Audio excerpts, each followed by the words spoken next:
আমার সকল বন্ধুদের জানাই হ্যাপি সরস্বতী পুজো। আজকে সরস্বতী পুজো ছিল, কিন্তু আমি ঘুরতে যেতে পারিনি, কারণ আমি দিল্লিতে থাকি। এইখানে সরস্বতী পুজো একটা দুটো হয়, তাও অনেক দূরে। আগে ছোটবেলায় সরস্বতী পুজোয় কত মজা করতাম, বন্ধুদের সাথে ঘুরতে যেতাম। আমার স্কুল লাইফের কথা খুব মনে পড়েছে।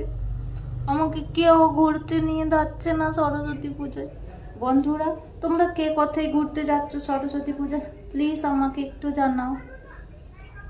আমি এখানে সকাল থেকে উঠে রান্না বান্না করে খেয়ে দে শাড়ি পরে বসে আছি।